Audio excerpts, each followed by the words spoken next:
Roleplay Retcon does not own any part of the movies we retcon, nor are we associated in any way with the artists who make them. Also, while we're not the rowdiest bunch, we are adults goofing off, so sometimes we might say some things some people wouldn't want their kids to hear.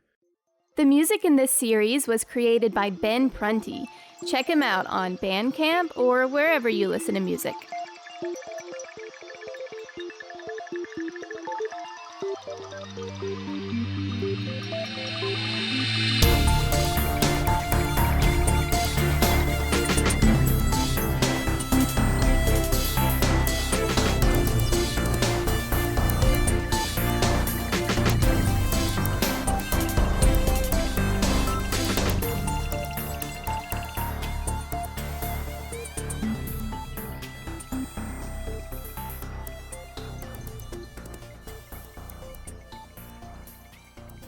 Hey everyone, hey! Hey everyone, hey, and welcome to Roleplay Retcon's Rehash of Valerian and Laureline and the City of 1,000 Planets. Now, for those of you who might be new to this podcast, a rehash is a special episode that we do at the end of a series to discuss how we did at recreating the movie, if we improved it, our ideal casting of characters, and we hear from our Ret cronies, what we call our lovely fans, about how they'd recon the movie. I am, of course, joined by my lovely hosts, Ben. That's me. This is so professional. And Jency. That's me. And we're joined once again by my lovely wife, Jeanette. It's me. And we're gonna do this thing. Also, a little point of order. This is officially our 100th episode. Yay! Happy 100! We had a bit of a kerfuffle back then. We had a mislabeling of things, and I thought our 100th episode was going to be the last episode, but it's actually this one, so we're all good now. I don't think anyone knew that until you just said that. And now everyone knows. Yeah. Yeah. Even me. Even Jency, who canonically knows nothing. Canonically. Like real life canon? Like maybe the Western canon of literature? No, just podcast, Jency. Okay. Yeah. Yeah. Just this character that I've created for our podcast. The character, Jency. Yeah, okay. Yeah. The character of Jency on Roleplay Retcon, the podcast. All right. 100th episode 100. on the finale. The important thing here to do 100 is to thank the Ret cronies, which is our beautiful, beautiful Ret cronies. Which is what we call our audience, even though we forget to call them that a lot. Mm-hmm. We do. But thank you all so much. We really, truly appreciate you sticking with us for so long, for 100 whole episodes. Without you listening to us, it would just be three goobers yelling at their computers and rolling dice occasionally. And wouldn't that be silly? Even if you haven't been here for all 100 episodes, and maybe you're just here for this episode or this series, thank you. Thank you. Thank you. Jeanette, you say thank you too. Thank you. So let's begin by talking about the original movie and what everybody thought of it. I know my opinions on it have been often at the forefront of this and very loud and repetitive and whatnot. So let's just rehash and see what everybody else feels about it. Huh? That's why we call it that. Yeah, it's not really funny if we just say the thing we're doing. It's not like it's a joke. Maybe. I was gonna rewatch this movie to put my stream of consciousness thoughts down, and I could not bring myself to do it, which has never been true of any movie we've watched. I didn't watch the movie excessively in my preparation for this series. In fact, once we got started, I think I may have watched it only once afterward, just to get a few of the names and some of that early scene in Big Market right. I will say you did do something beyond that, though. You bought the comic, and you studied the comic extensively. Well, I did that on top of the movie. Before even the show had started. But yeah, I did get the comic. I got not only a set of the comics, the first 3 or 4 series, but I got the 6th one, I think it was, that the movie is actually based on, The Ambassadors in the Shadows. Yeah, so... Yeah. I read some of these, mm-hmm. but I think you didn't want us to read that one. Yeah, I didn't want y'all to read that particular one just And because. I still haven't. So I want to ask you, like, how close is the movie to that? Like, plot-wise? So the movie to that is pretty close as far as hitting all the beats of it, with the major exception They that don't exist. yeah, Bubbles' character is they're called something different, and it's a very minor role. They're just kind of like, oh, we're just weird fantasy playboys that just make up illusions for anybody to get their rocks off at. Oh, that's right, because they had a different name in the comic, didn't they? Yeah. But the big thing was that whole bit where Valerian does it in the movie is actually just Laureline. Like, Valerian is not involved in this almost at all. He's there at the beginning, and then he's the one that gets kidnapped along with the ambassador. And that we don't see Valerian again until the very end when Laureline finds them. Okay. But a lot of the other beats are pretty similar. We've been working on this series for a minute. When did we start recording on this? June. It was May. No, it was May. Was it May? It felt like it was longer than that. But it's been too long, and I don't really remember a lot about the comic. I just wondered, like, it felt like, so it felt like a movie that was trying too hard to stick to its source material, which I kind of used to be a stickler for, but I've really changed my, like, opinion on it. And so it felt like I really kind of realized that you can worship your source material, like, too much. And, like, honestly, what I've read of the comics, like, the writing's not that great. Like, or at least their plot work isn't. Like, yeah, I kind of don't care to have a plot. They're just kind of a series of cool adventures that don't really have a story to them. It was the 60s. It was French pulp. They didn't really have to have a lot of that because they were really the only ones in the game at the time doing it. Yeah. Well, like, there was sci-fi before that, but I'll bet, like, this was one of the first comics that, like, in science fiction, aliens were bad guys, right? Yeah.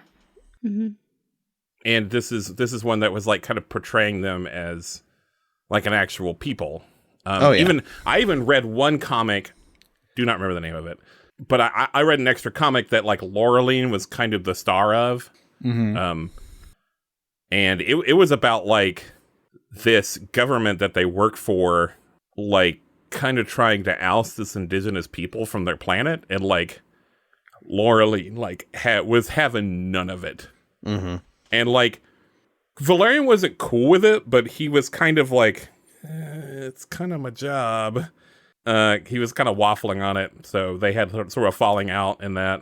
So that was also, like, I mean, to, you know, have a like a colonizer story and something in the 60s was probably a big deal. Oh, yeah, definitely. But yeah, I mean, beyond those things, I just really wanted this movie to be the Fifth Element 2. We all did. And in some ways it did. And I have to wonder what the cutting room floor looked like, because this movie was stunningly, visually stunning. Oh, yeah. So you have to gorgeous. wonder if it just went through production hell and they just cut the good parts of the movie, or they just cut the movie apart, or I don't know, some kind of hiccups that they had that caused it to have so much bad in it. Like, and it really wasn't the story. It was really the script and the actors. And you had some big name actors in it, so there was really no excuse for them to have terrible acting. So I just wonder if there's something we don't know. I think it was a matter of chemistry more than them actually, like, being terrible actors. Like, I doubt Dane DeHaan is a bad actor. Like, Probably. What was he in that we thought it was good? I don't remember. Wait, I don't think he It was had much. Spider-Man 2, Amazing Spider-Man 2 as the Green Goblin. He played the Green Goblin. He was all right, man. Yeah, because I mean, that wasn't a good movie. He played a but small, creepy man. Yeah. Which is what he was in this movie. Yeah, it was. Yeah, well, and that's part of it. Like, I think That was such a good. well, he did that weird thing with his voice. Like Batman? Like, Yeah, he was trying to Yeah. like Batman up his voice, and it was kind of like, just let this guy be himself. Like, you don't have to make him a square-jawed guy. You were like halfway in the right direction of like reimagining the character, and then they were like, but do your gruff, manly voice, and it's like, just let him be him. he changes Yeah, so much throughout, because at the not beginning he's consistent. all fun-loving and like bubbly in the beginning of the movie, and then like as soon as they get to Point Central, he just becomes just very gray and like not exciting, and just that Batman voice comes out, and he just and then he never really goes back to that nice, like fun, like kind of personality again. I hated You them. know, I hated them from the moment they appeared. I have to disagree with you here, Jeanette. The first time I saw him, I was like, his mannerisms and the way that he spoke, I was like, this is the most disgusting thing I've ever seen. No Like, facial it expression. really put me off. Yeah, he has like Everything, like, that first scene with them, I was like, this guy makes my skin crawl, and I had like a really negative, visceral reaction to him as soon as I saw well, he's a him. creepy, So I never got he's a like creepy a nice. tiny man. He's just creepy. Yeah. So, like, the speech at the end, Laureline's speech about like love, where she's like, "That's what love is." I really liked that. I kind of was like, oh, where were these people the whole movie? I know. And I realized that the screenwriters were also in love with that speech. And so this whole thing where they're like, I do kind of like this this trope where sometimes we're introduced to characters who have already known each other for a long time. That's kind of cool. But like, they're wanting to get married straight off, and I'm like, whoa, who are you people? You're wanting to get married? I don't even know who you are. You clearly don't have the chemistry to be getting married. Yeah. I realized all of that was in service of this speech. They did all that in the whole 2 hours of this movie to make that speech work. I feel like they sacrificed a lot for it. I don't know if I agree with that, honestly. Because, like, Valerian wanted to get married. Laureline didn't. And Valerian really just wanted to get married because he wanted to have CX. It's very, like, if you really break it down, it's a little bit anime-ish. Like, I'm gonna marry this girl. Like, I'm going to marry her because she's cool. like That might have been cute. yeah, but she hadn't, like, I guess they hadn't become a mutual thing. He just had this idea in his head that he wanted to marry her, so he had to, like, act tough and show off all the time, and so it was fun to watch a movie for an hour and a half watching a dude stumble over his lines to try and impress this girl. See, that would have been cute. I guess if he had done it a little bit more cute, he didn't do it in a very flattering way, though. He just lorded over her, expecting her to be moved, I guess. So gross. Yeah, it's instead of being cute, it's extremely gross. So gross. That's so gross. Honestly, that's the biggest problem that I have with this movie, is that it feels like so much of it is so good, but the main characters, and it's not even about maybe their acting abilities. I don't even think, like, I know that we direction. said that, but I don't even think that they're bad actors in general. Right. I love Cara Delevingne. Love Cara Delevingne. She was very good in Only Murders in the Building. Only Murders season 2. Yeah. Season 2. I haven't seen season 2 yet. I didn't even know she was in season 2. Well, she's in it. I don't think I get Hulu over here in Japan. Uh-oh. But, maybe I do now, actually. I think maybe I do now. But anyway, yeah. You have to get a she's VPN. great. She's good in it, and you have something to look forward to now. Yay. But their chemistry is so bad, and the things that they say are so bad, and the way that they act are so bad. I think it's the direction and the screenplay. But it's so bad. Mm-hmm. Yeah. But it's visually stunning. Yeah.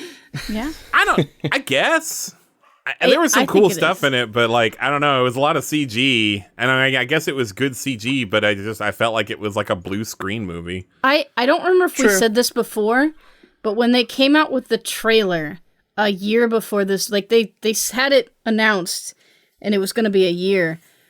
Like me and Alex would watch that trailer like once a week. Yeah. We watched it continuously over because okay, I'll give you that one. Yeah, beautiful. It went well with Believe by the Beatles. It was an amazing trailer, and we were so excited. And that's part of the disappointment is we were so pumped, and then we got to see all of the same scenes we already saw in the trailer. They literally cut everything from the movie that was visually stunning and put it in the trailer, which I can't blame them. But then they didn't have anything else that was visually stunning. Gotta get folks to watch the movie. I know. I wanted more. I like. A little detail that I want to point out before we forget it is like, I like that Alex took like Clive Owen's like stupid like cogs and shit on that weird like thing he's wearing around his neck, and he like put it in uniform, put on Octobar's armor in our version.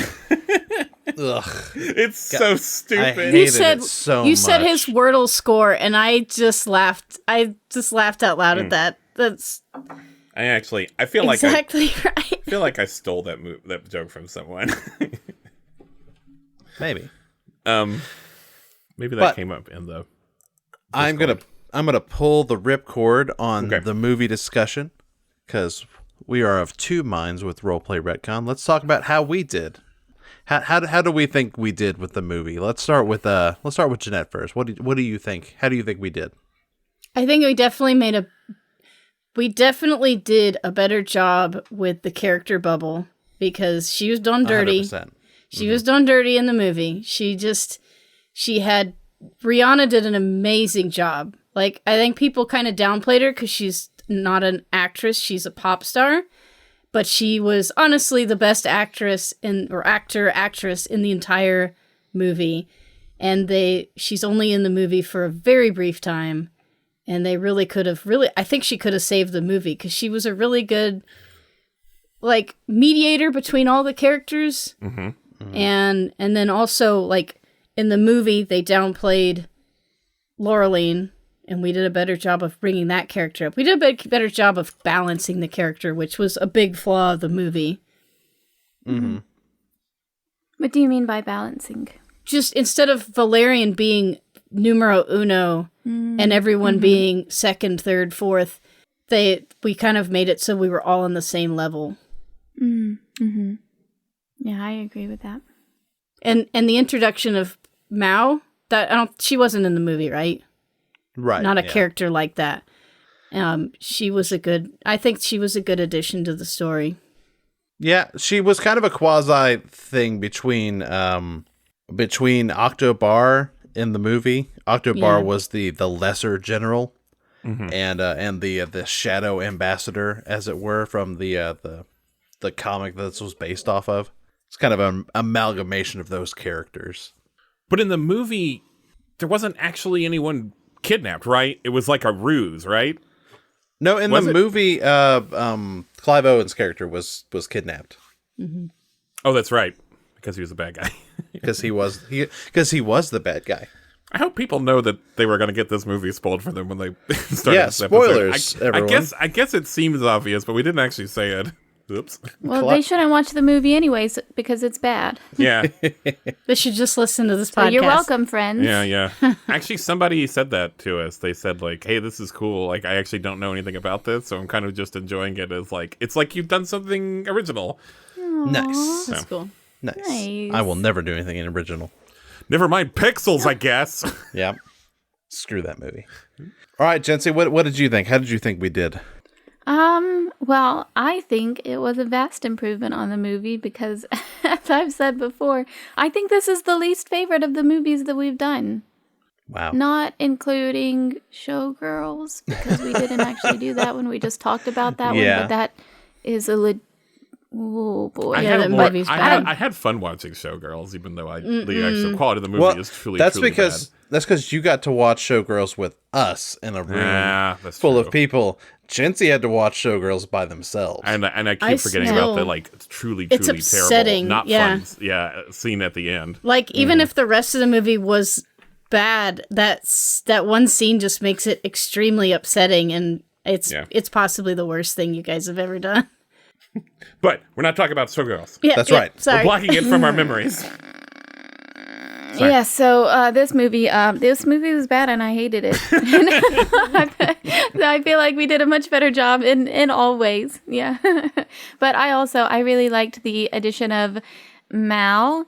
I think just in general, Alex does a really good job with characters and making new characters.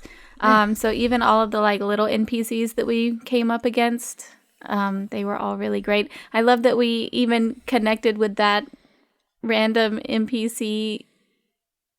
Who was it that we were fighting him and then he died, but then he didn't die? Jonathan. Jonathan. I thought you were talking about Ethan Hawkeman. What happened to Jonathan? No. And I even like that I didn't hate Ethan Hawkeman in this, because as you all know, I really hate Ethan Hawke.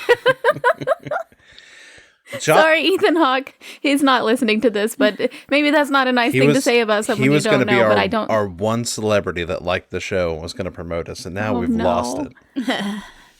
That makes me feel like a bad person. I'm sorry. I don't really hate him as a person. I just don't think he deserves to be an actor. That's what makes it so funny, is because, to my knowledge, he's done nothing wrong. Crime-wise. Yeah. Nothing you know about. All right, Ben, give it to me. I kind of got good news and bad news. It's mostly good news. Ben hated everything. No, I actually can't decide if this is your best work or if it's Indiana Jones. It's not. My best work will always be that figure I painted on that one June night. Okay. Well, I've never seen that because you refuse to show it to anyone. You say it's too hard or something. I don't know what you mean. Yeah. But I think part of that is because the ending to Indiana Jones is so good, and I still think to this day that the finale of Indiana Jones is one of our best episodes, if not the best. Mm-hmm. But I think Indiana Jones kind of dragged a little bit at the beginning and maybe parts in the middle, just a little bit. But I thought the Valerian finale kind of fizzled. Oh yeah, definitely. I don't want to hurt you. But, you always do, Ben. I always do. I just feel like the fight with like just a bunch of soldiers wasn't that interesting. But was it better than in the movie? Because they did the same thing. Yeah, but they had cool robots. But it is the same thing. We had cool squid people. Yeah. And it was nice that they got to participate more, so that is an improvement. I'll give you that one. And but that's not even really my big thing, because I think part of that is because I as a creator don't love these long combat sequences, but I know that there are people listening who do, and Alex is good at running them. So I kind of almost want to not dwell on that a whole bunch, because I think that may be just a matter of taste. I will say that your character is the one that drew the gun to start off the combat. Yeah. Well, I knew it had to happen. It didn't have to. I had contingencies written. How about that? But, okay, to that point, though, the thing that really bothered me was I feel like a lot of our, postscript was, it really bothers me still that, I kind of felt like Laureline just, had to go along with, that they were still part of this system that, allowed this to happen. And I don't think it could be fixed. And I felt like Laureline would. Well, she'd have to leave everyone behind. No one was going to agree with her or come with her, and she wasn't ready to give up her life for that. She wanted to be part of the solution and not the problem. I mean, it takes a brave person to know when to walk away. Right, and I think she had resources to do that. In real life, a lot of us don't have that. But I think that was there. Okay, but I want to talk about another thing I liked, though. I don't want to spend any more time on my criticisms. I've said them. I don't want to dwell on them. There's no reason to, because this was awesome. You, I think I've talked a lot about, like, I'm a fan of Pixar's 22 Rules of Storytelling. Mm-hmm. And one of them is to simplify, focus, and combine characters and hop over detours. And, like, man, you did that, man. Did I? With Bubble. Oh, yeah. Like, you recognize that there was this interesting character that could be combined with, you know, the other, like, the mystery shit. Oh, yeah. And, like, you simplified that. Hey, also, does the comic, like, just show you the mystery up front in the beginning like it does in the movie? Like, does it have that prologue that shows the, no. like, yeah, what a terrible decision. The mules, yeah. I don't believe the mule people are a part of that comic. How about that? Or, in fact, if I remember it correctly, they've got the mule converter, which is just a money pouch that Laureline uses throughout to just, like, get out of situations. It's not a puppy at all? No, it's the computer. It's a little creature, but, like, they're like, we can do this thing for you, but you gotta pay money for it. And Laureline's just like, oh, well, I have this magic little rabbit thing that just throws money out. But no, I think the secret to that whole thing was the people that were on Point Central, the mystery characters, were actually the people that, like, started the whole space colony thing. And they had been, like, pushed to the shadows, and, like, nobody really knew what they were doing. And I think the humans did some sort of, like, atrocity against their people and tried to sweep it under the rug.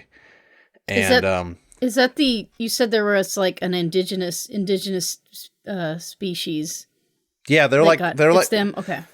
They're more like a progenitor race, I guess, where they were the original alphas that made the station, and everybody kind of just built on top of what they built, and they were forgotten, but they were still, like, in the bowels of the thing. So I actually think the movie's thing was actually a little better than that, but it just wasn't handled well. They gave away the big mystery, like, right at the beginning. Well, they gave away the big mystery in the trailer a little bit. They show that scene in the very beginning where they do the shake of hands. I guess that's really not like as far as Point Central being built, but yeah, I don't know. Yeah. But yeah. And just my last thing is, like, I want to talk about Laureline a little bit. So, like, I had some fun with Laureline for the sake of podcasting. For the sake of podcasting.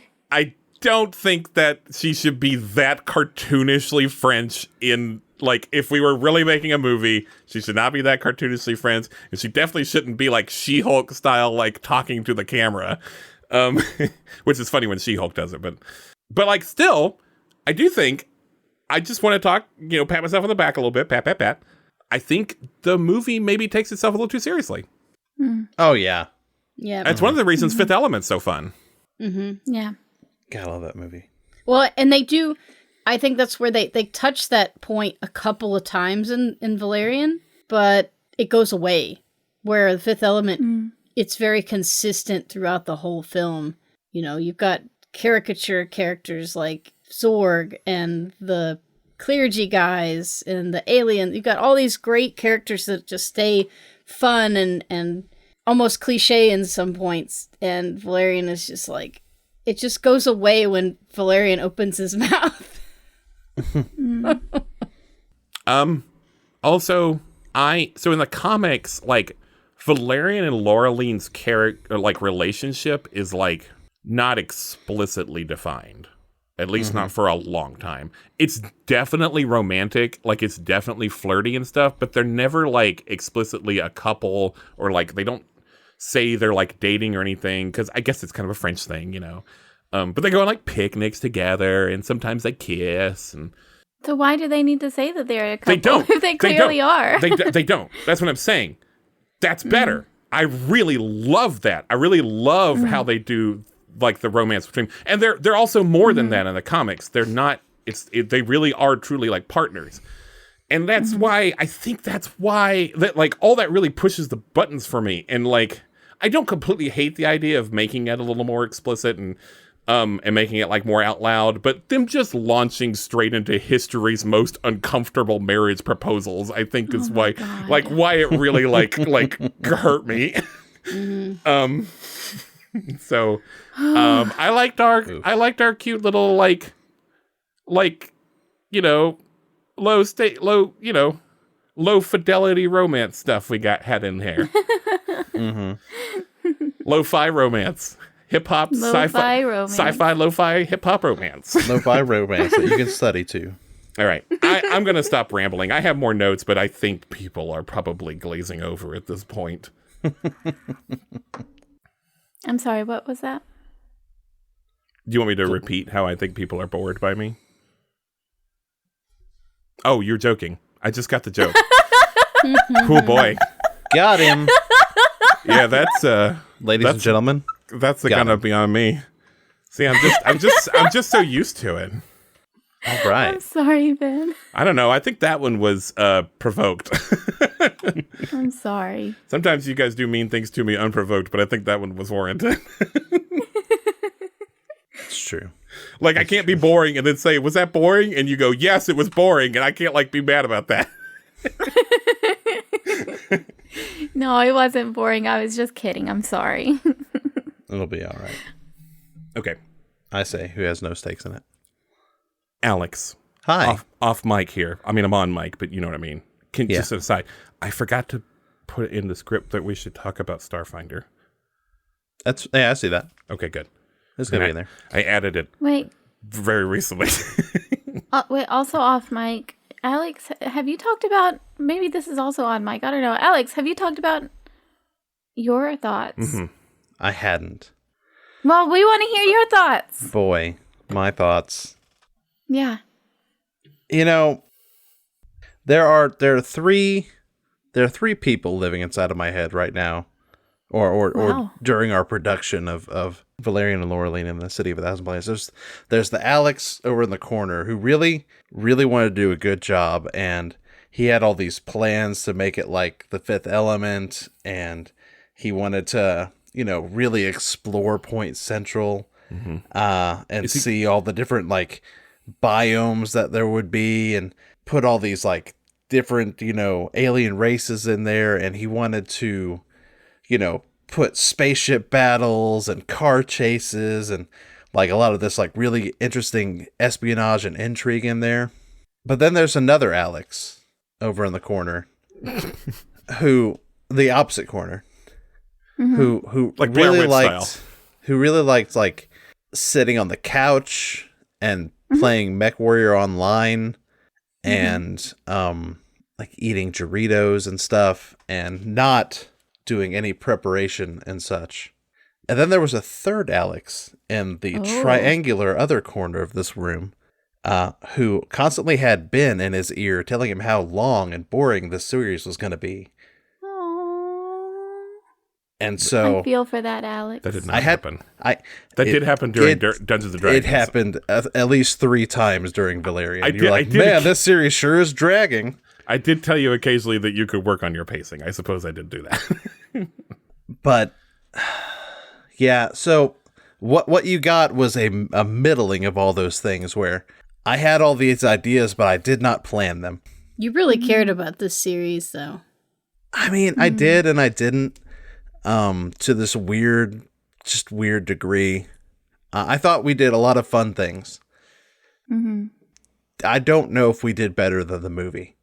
Oh. Now, I do say that about every one of my things, I realize, but I don't know. I just don't know if I facilitated a nice enough place for us to play around in. I thought so. Alex, that is just objectively untrue. Not even subjective. That is objectively untrue. Yeah. Okay. I agree.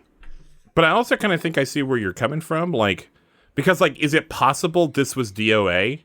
Is it possible that this setting was always kind of busted? It might be something like that where I don't know if I could have improved it, even if I were just listening to that one Alex in the corner. When you were explaining it, I was kind of thinking in my head, you said you wanted us to be able to explore all of Point Central, but it's just too big for a linear story to follow through on something like that. It's just too much. That is true. And it is true. And I realize that. They really tried to do it in the original movie with the chase scene, and that was possibly one of the but that wasn't Point Central. They did do a Point Central one, and they did show a lot of it. Yeah. But we didn't actually get to embrace those things. And I was just thinking, I wonder if this this movie or this comic, it should have been a video game. It should have been like Spider-Man. That would have been really neat. For the PS4. I was actually just thinking that. Or GTA, where you get to go to all these different places and have missions in this, not a linear story that has to be confined into a certain amount of time. Mm-hmm. So it's cool that we had all these assets that we could pull from, so many different races and all this stuff and cultures. But to be able to embrace it all, you really have to have something that's more able to explore than a podcast or a movie or even a comic. Mm.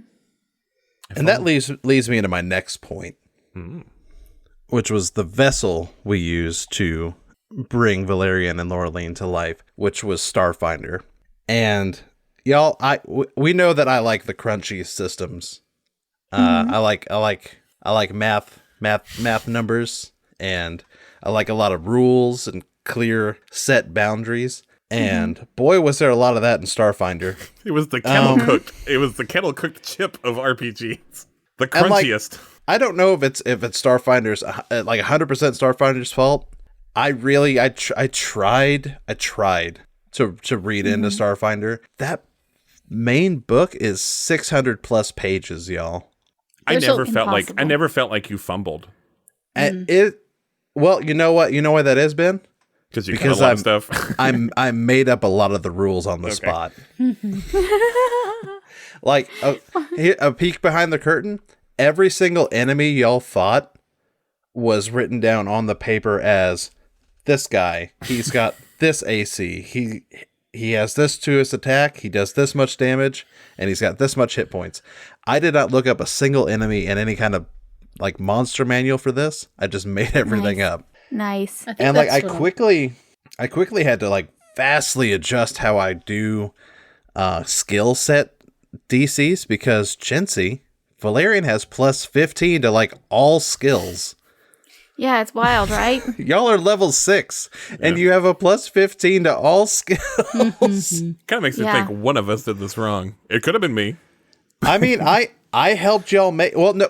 Oh, that's true. Chintzy was playing an operator who just has like a lot of skills to begin with, and then they picked like jack of all trades feats, which just bumped up all the skills that they didn't have. Wait a minute, Max Chintzy, way to go! Yeah. I didn't even know. I didn't. That was not a thing that I didn't know. I was breaking the character. You did know though. You're so good at Starfinder. I helped you build it. We have like audio files, with proof. Like it's on Patreon. Throw those out. Yep. But yeah, just like. How do you just have to like boost the numbers like, oh, well, I have to make the DC for this one 30. So there's no chance that Laureline or Bubble will get this, but Valerian probably will. And yeah. It's just like there was just so much to Starfinder, and I just like, you know what? We're just gonna go bare bones. We've got the character sheets. That's just what I'm gonna work off of.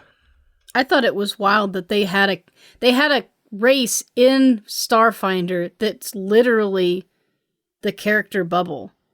Oh yeah, the Astrozoans. So the Astrozoan was in the movie they were called glamopods, and then you said in the comic it was something else, but it was hard to remember. So it was like it was a very sci-fi name. Yeah, it started with an S. It's like Selkith or whatever. Yeah, and so we kept forgetting. I think actually in the beginning we had said we were going to go with Glamopod, but the Astrozoan in from Starfinder is just a cool sounding name, so we ended up just using that word instead. And in the description and their picture in the book looks a lot like Bubble's character, except it's got a little bit more fleshiness to it. Yeah, they're more like big starfish. Yeah, and in the movie they're more like, they literally look like water, or maybe even like kind of like the Zora from Legend of Zelda, just made of water.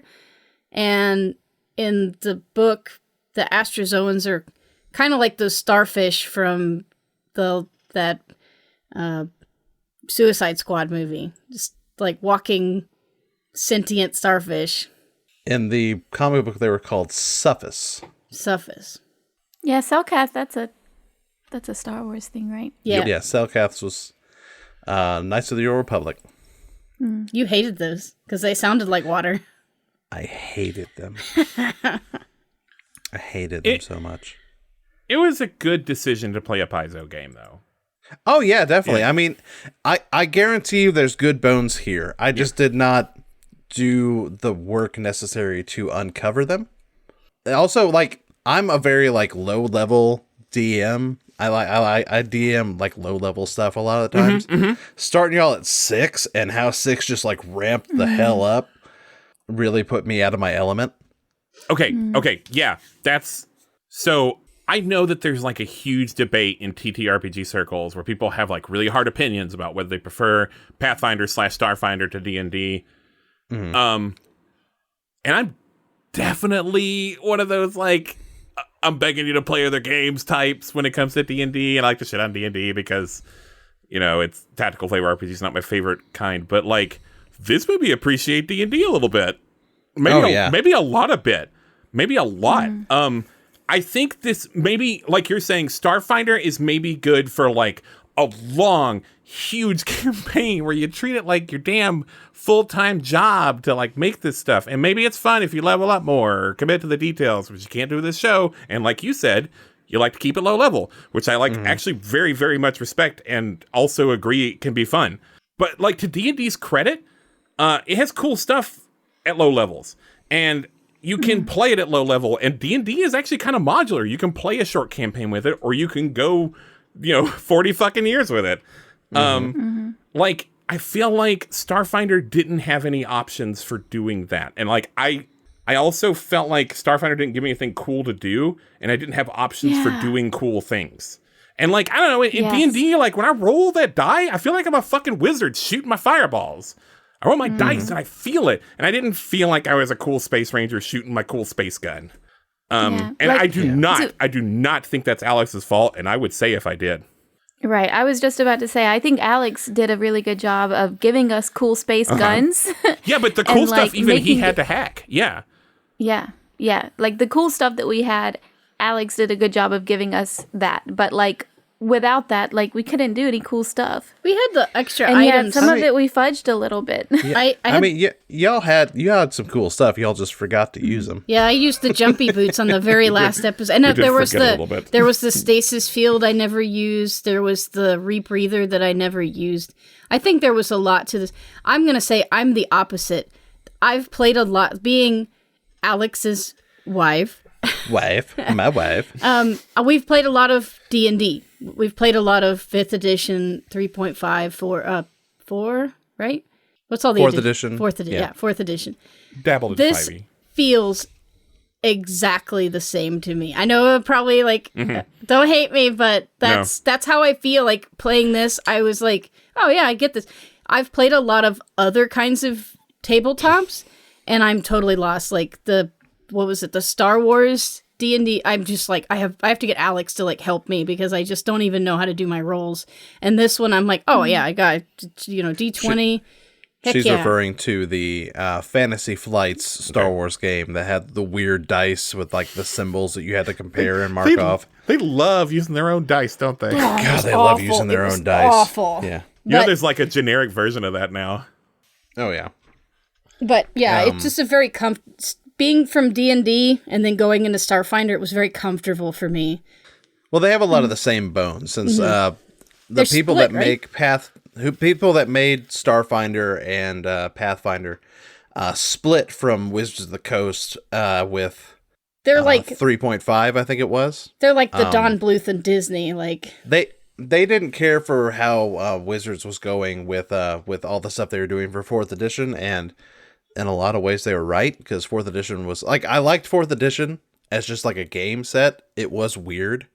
But yeah, so they didn't like the kind of directions that Wizards of the Coast was going to, and like, no one can blame for that. So they broke off and made Pathfinder, which was just like 3.5 on crack. It was basically the same thing. And like 3.5 was already kind of busted by the time they did it anyways. But like, yeah, I'm not an expert on that or anything, so I won't say too much about that. But Starfinder, I will play you again in the future, and I will strive to do it better, and hopefully not for a podcast. Man, one thing that's worth saying, it's a beautiful book. Oh, it's gorgeous. And it's got a lot of really cool art in it. That really, I think, is a success in and of itself. Like, it is worth having on your shelf just for how good this book is. It's even written pretty well. Like, I feel the cross-referencing and stuff was really good. Like, I didn't feel lost in the book as complicated as it was. It just was very, any of it. easy to index through. So many praises. Like, production value-wise, very good. Let us move on to casting. That's my favorite part. All right. We're going to start with, let's start with Jency this time. Jency, how would you cast, well, really anybody, but let's hear who you would cast Valerian as, specifically. So, I'm stealing this one. Nice. From Crime. Sir Drawful's. Huh? Crime. Yeah, crime. He said Elliot Page is Valerian, and yes. Oh, yeah. That's a nice pull, yeah. Good. Elliot Page is Valerian. That's who I would cast. I like Elliot You'd Page. still have that great intensity, but done a lot better. Not in a creepy way. Yeah, right. Yeah. I can see that. Do you have anyone else you'd like to cast, Jency, before we move on? Anyone you're feeling strongly in your bowels? Maybe not my bowels, but you know who I would specifically not cast? Come on. Ethan Hawkeman. Who? Ethan Hawke. Oh, okay. just putting that out there. Just Ethan just put it Hawke. out You don't there. get to be Ethan Hawkeman. I will put that in my notes. All right. No, I want to hear what other people say about Ben. theirs. I don't want to cast them. Ben, let's hear from Laureline herself. I actually labored over this a lot. I'm gonna go with Natalia Dyer. Natalia? Probably known for Stranger Things. Like, I don't know what else she's been in, but she's Nancy on Stranger Things. Oh, okay. Yeah. I like Alex that. is pretending to be surprised, even though he knew I was doing this. I actually didn't. I remember you talking about Nancy earlier, but I don't think I put it together. That's who you're. Well, picking. I told you months ago. Listen, I don't remember things. Okay. It's not actually important, I think, to cast someone that looks like her from the comics. Natalia Dyer does kind of, though, just happens to. But then we know that she looks good with a gun, too. So, good actress. Has that, and she kind of has that same, like, I like Cara Delevingne's, like, furrow-browed intensity, and I feel like Natalia Dyer still has that, but would be better for this. My other instinct is, I did the French accent to kind of, like, pay homage to its French roots. Find a good French actress. Yeah. Actually, oh my God. Another good pick might have been, I was like, I don't know any French actresses. I don't know any good French actresses. But Immortality, this game that just came out, Immortality, this FMV game. Oh, yeah. Yeah, Manon Gage is like the main actress, the main character in that. She's French and she's pretty great. So maybe she would have been good. Nice. I don't know about anyone else. Like, nothing else ever hit me. Like, just keep John Goodman as that guy, as Egon Surus. Yeah. Or cut that character entirely. I don't know. I thought he was a good character. He was cool. He was it cool. Would have been cool. He was cool. If they had brought him back. Yeah. Right. And you did that. Yeah. Which was good. And maybe that's why it felt like in the movie that whole first part just was not very necessary. Maybe. But also, like, that's all that movie and that comic are, is those, like, string of, like, cool set pieces. Definitely. No, I'm glad we got to see more of him and Bob. I Bob. loved Bob in the trailer, and I was so sad when that was literally all you see of him. Yeah. Just like, what was that That actor looked really cool in all that makeup and the one line he has in the movie, so it would have been great to have seen more of him. Alex, do you have a casting for Bob? I do, but I'm going to let Jeanette... Then I'm not going to try to labor over it. I'm going to let Jeanette go on with Bubble. Jeanette, let's hear what you have for Bubble. So I think you asked me about this, and it was pretty easy. My first choice, I think, if I was going to change the character, it would definitely be the actual Queen of Tennessee, Dolly Parton. I modeled the character. I modeled the character a little bit and made it a little bit more like her. But honestly, I think Rihanna did such an amazing job in the movie. I think she kind of I was kind of like scoffing, like another pop singer in a movie role, but she did amazing, and I wouldn't want to take that away from her. So I would cast Rihanna again. Hey, if I can keep Bob Hoskins as Mario, you can keep Rihanna as Bubble. Absolutely, like Nice. Good job, Rihanna. Good choice. I think there's a precedent for that now. Yeah. Yeah. Yeah. I agree. Whoever thought that we should not keep people was just dumb. That person is just an idiot. Yeah, who was that person? Jency. God. What? It was not me. Got him. All right. So I guess it's my turn. Who would you like me to cast? Let's make this a game. Well, say Bob. Yeah, Bob, and I feel like you got to do Octobar at least. I do have to do Octobar. Or Mal. Mal. Yeah, I want to know who Mal is, I think. That's cool. You know who I would love to see as Mal, honestly? Michelle Yeoh. Mm-hmm. Mm-hmm. Just because Michelle Yeoh is amazing. And if you have not seen Everything Everywhere All at Once, please do. Giving her a break from martial arts. Just give her a break from martial arts. Let her be like this, just like oddly political scientist lady. Mm-hmm. All right. So we've done Mao. I believe I heard someone wanted Bob. Yeah. I actually have an amazing cast for Bob, I think. And I had it. I played around with this person playing Octobar. But then I thought about it and I was like, no. When y'all mentioned Bob, he would be perfect for Bob. And that is Benicio del Toro. Oh. Who I love. Nice. Can he do funny voices? He 100% can. Nice. I have one. The king of the Astrozoans. I forgot. What name did you give him? Do you remember offhand? Can you say it one more time for us, Alex? Something stupid. Let me look at it. Was Torimbo. It was Torimbo. I'll never forget it. You know who I had in mind when you kind of introduced him? Maybe Let's hear it. Theoden when he's possessed, but good. Whatever that actor, I looked him up, but I don't. Who plays him? Yeah, the only other thing I know he's in is the Titanic. He plays like the captain of the boat. I didn't know if is it the same actor when he's the titular Titanic, if you will. Bernard Hill. The eponymous Titanic. Bernard Hill. That's what it said. That's what I guess. At least the one when he's cleaned up. I don't know if he's the same actor that plays the possessed one. I'm sure, possibly, but 100%. Yeah. Oh, and that just gave me my Octobar. Oh wow. Okay, I got it. Are you all ready? Yeah. Mm-hmm. Are you all ready for this? Yes. All right.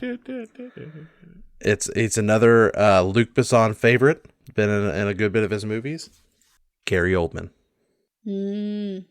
Oh. I feel like that's he would be a good turncoat. He usually plays extremely good characters or extremely bad characters. Yep.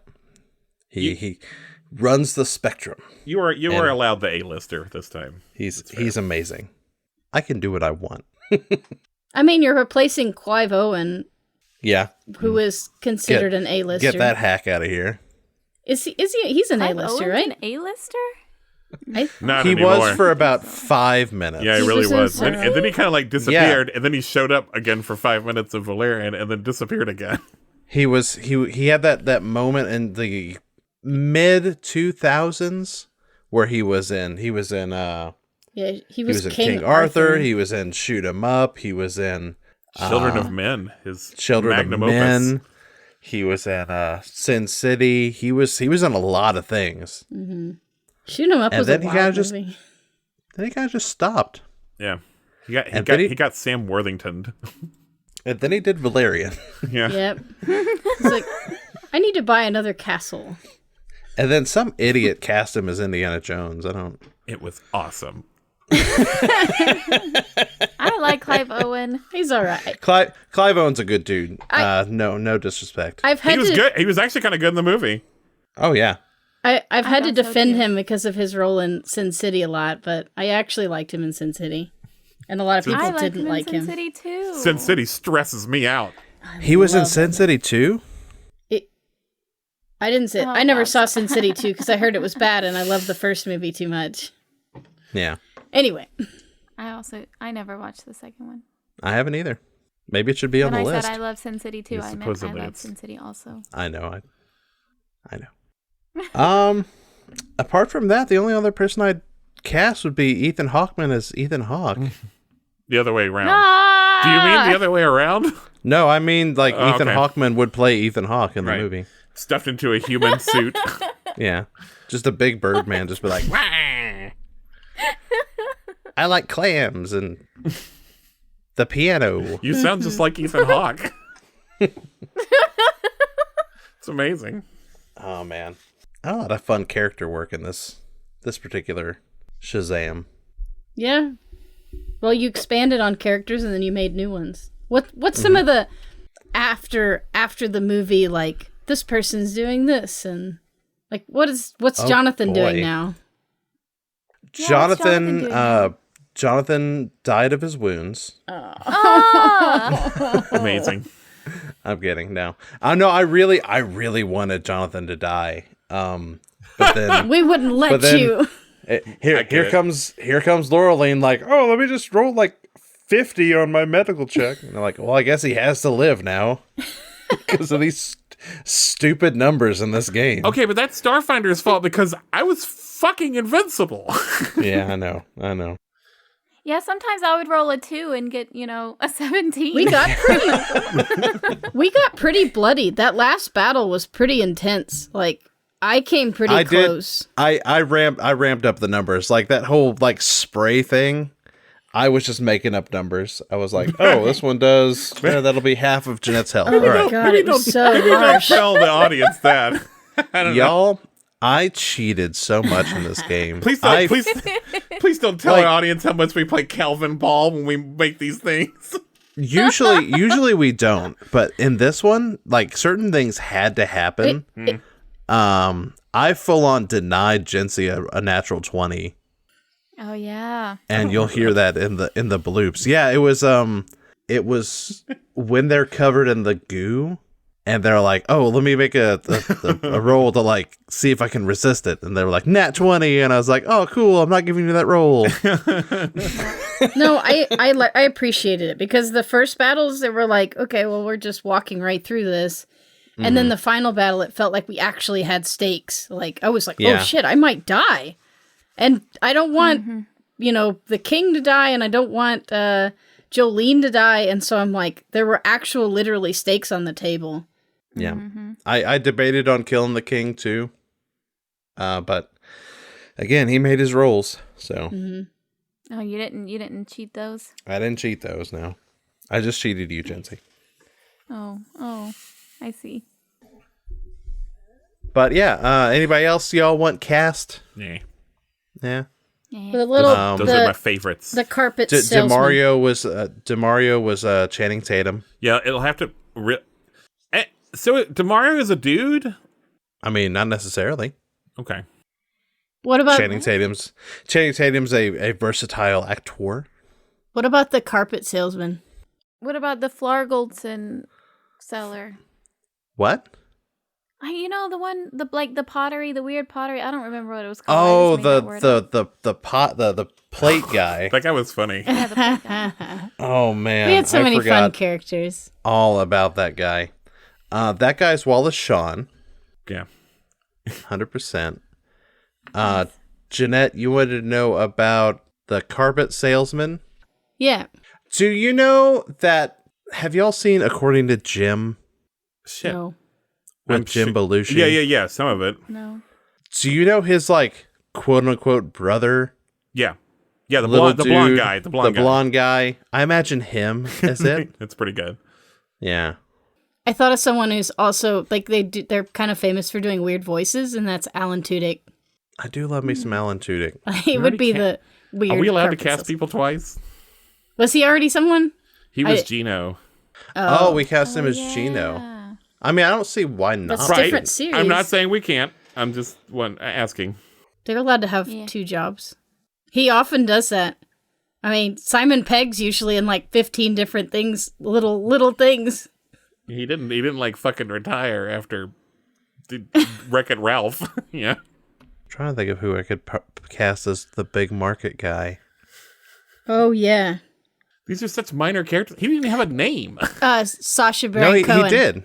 I imagine Sacha Baron Cohen. I was gonna do Kevin Hart. That would be good too. Oh. Just Those are cameos. very different Just people. someone energetic. Really extremely different. Yeah, people. but they're both very energetic. I guess they're both comedians. They're both comedians. They're both very energetic. But yeah. Somebody cast Jonathan real quick. Oh. The guy that's in all of James Gunn's movies, the skinny guy. Oh. You got it. The big market guy was named Tazit. Oh, Tazit. Oh, you know what? I remember that now. I don't, but I'm going to pretend I do. Anyways, moving on to audience retcons. This is the chance where we let you, the audience, get your retcons in, and we're going to go down and we're going to read some of these. Jency, why don't you read the one from Michael Shreves? Okay, Michael Shreve says, I mean, it's like 90% casting, right? Like, I'll admit the plot gets rather convoluted and there are a lot of pointless diversions, but that's not why I wasn't engaged. Michael Shreves, I 100% agree with you. It's just the castings. I don't know. See, well, hold on. I say that. No, I agree in a lot of ways. I do too. 100%.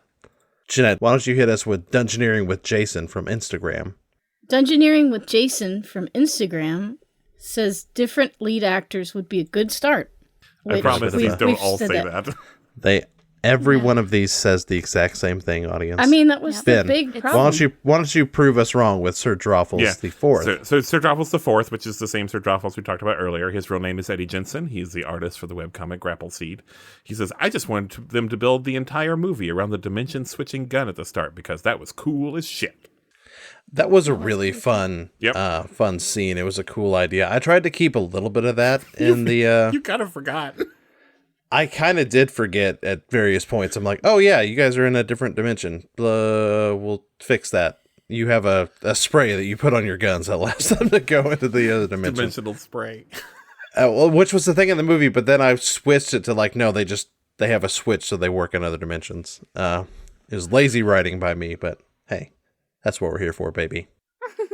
I will read from Don Strong. Weirdly, I love this movie exactly as it is, filled with wooden performances and broken ideas and everything.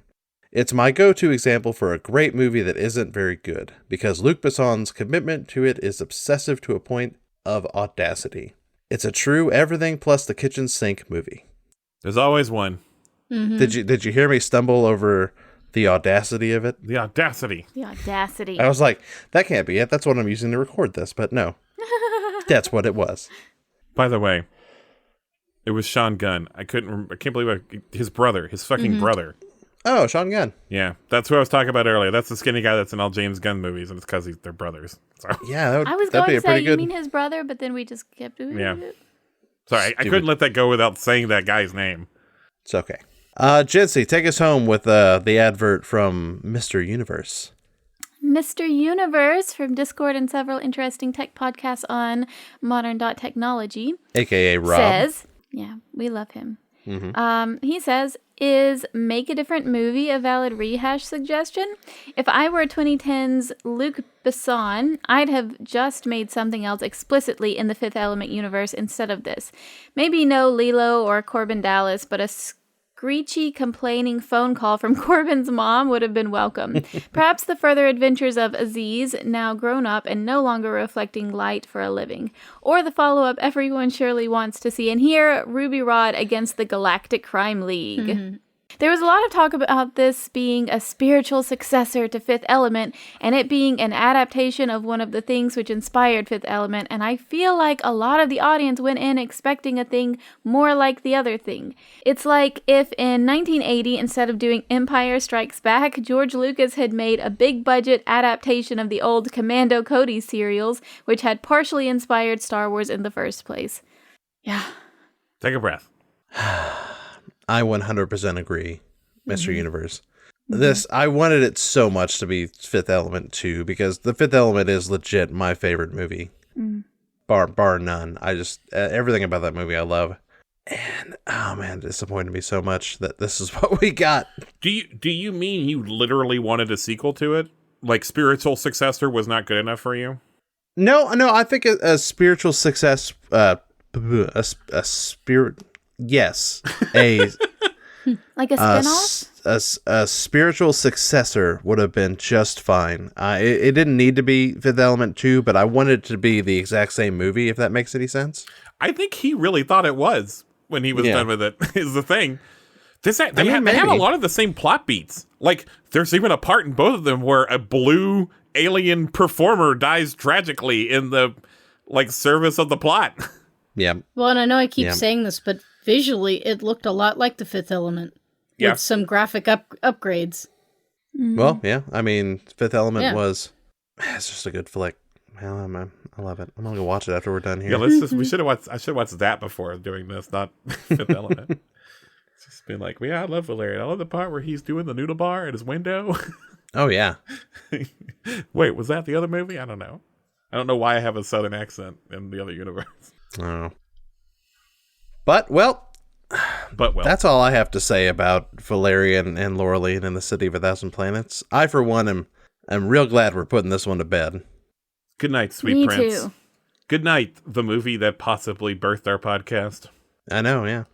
We will never forget your importance in that particular venue. It's weird because my life might be worse if this movie didn't exist. Maybe.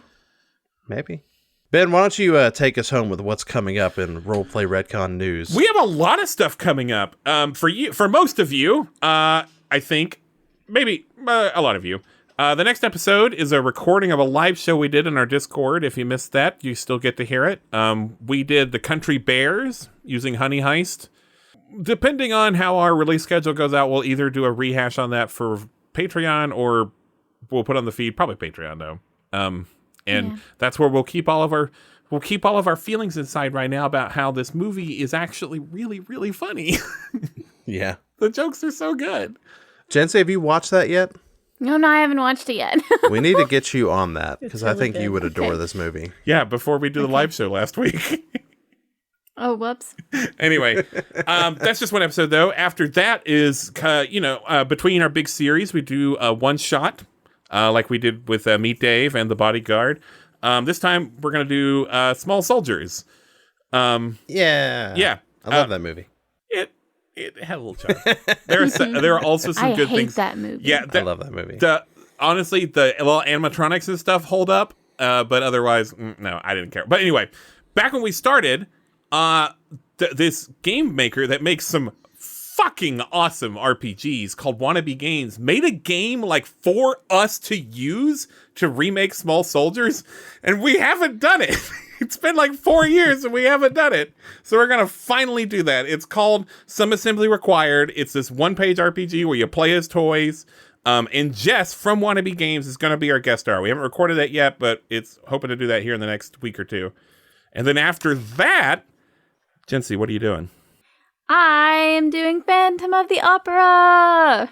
The Phantom of the Opera is here. More details on that to come. But you are free to speculate wildly on Twitter in the meantime. Why would we be doing Phantom of the Opera? That's so weird for us. Why would we be doing that? So mysterious. I have no idea. I haven't seen it. I'm going in blind. Jency and I very much are not.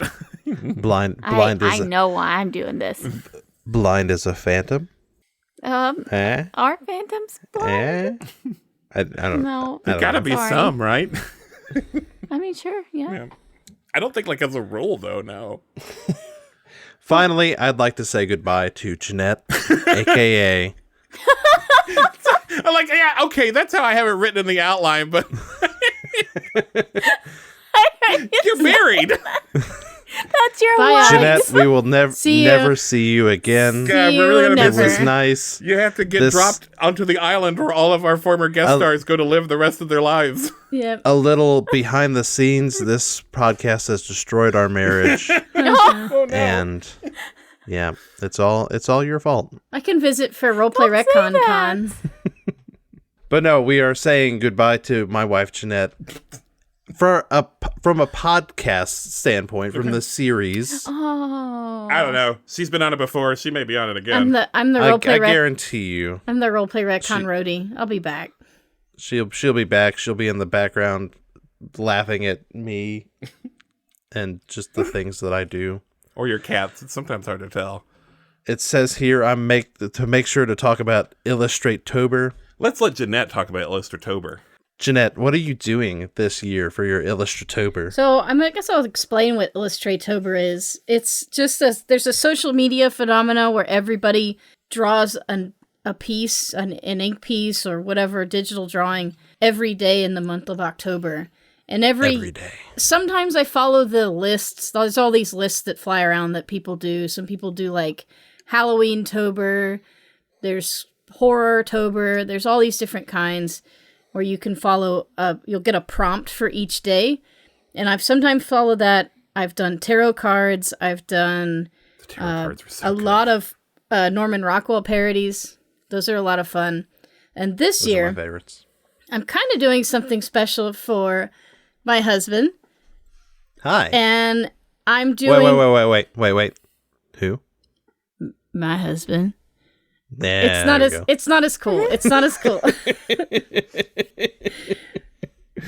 Sorry. But this year I'm doing kind of a comic.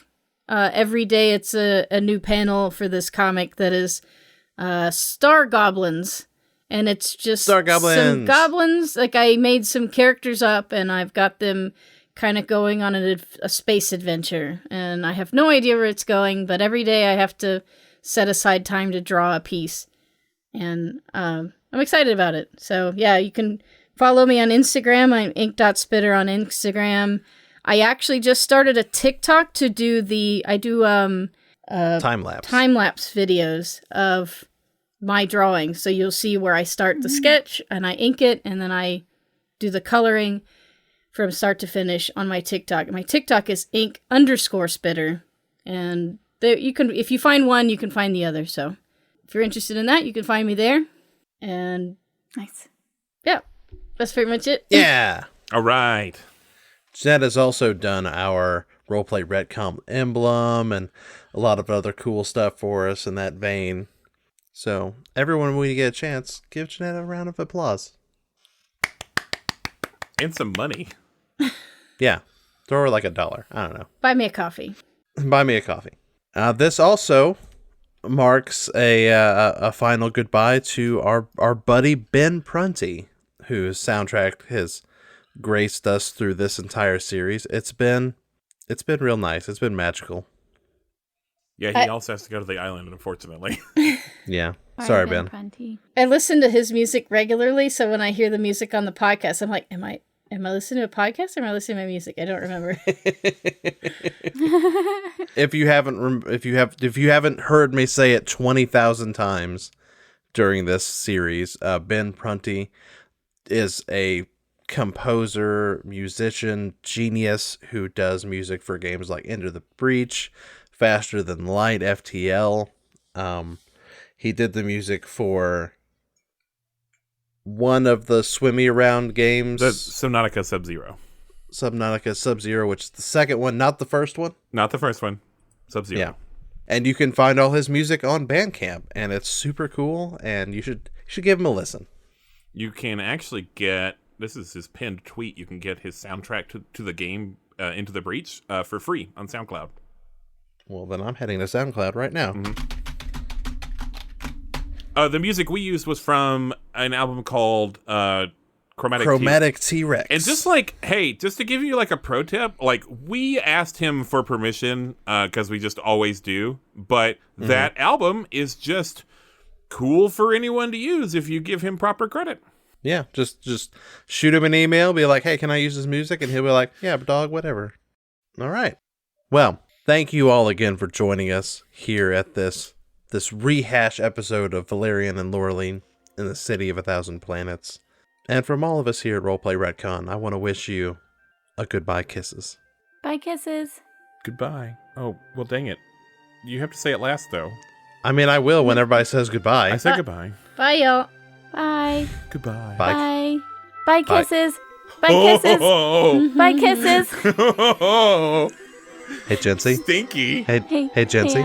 Hey, Alex. Hey, Alex. I edit this, so bye kisses. Bye kisses. No, I'm going to cut that. This is why I don't have a thing.